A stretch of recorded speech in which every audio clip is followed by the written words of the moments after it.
નમસ્કાર મિત્રો, ઉદય ઓઇલ મિલમાં આપનું હાર્દિક સ્વાગત છે।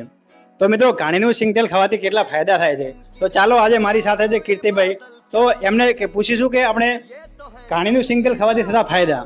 કીર્તિભાઈ, તમે કેટલા સમયથી ઘાણીનું સિંગ તેલ ખાઈ રહ્યા છો? પેલા 4 વર્ષથી તો સિંગ તેલ ખાઈ રહ્યો છું, ઘાણીનું તેલ પીલાવીને।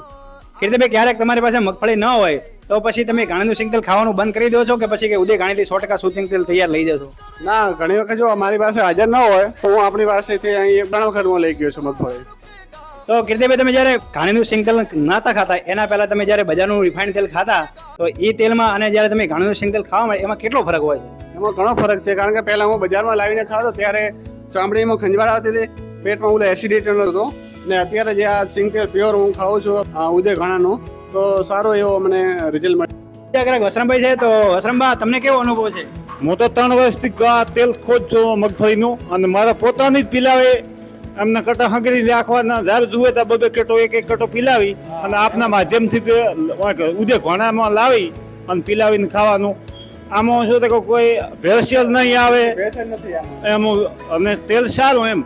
ઓલા તેલથી કોઈ ખજવાળ આવે, કોઈ બીજું થાય, કોઈ માથાની પ્રોબ્લેમ, માથું ચડે, આનાથી ઘરના તેલથી કોઈ પ્રોબ્લેમ બનતી નથી।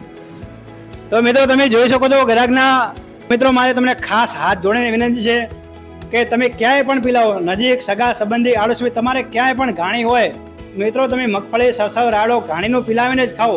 મહેરબાની કરીને બજારનું તેલ ખાવાનું બંધ કરો, જેથી તમારી આવનારી પેઢી બચી શકે। એટલે જ કહીએ છીએ કે શુદ્ધ ખાઓ અને આવનારી પેઢીને બચાવો। Thank you.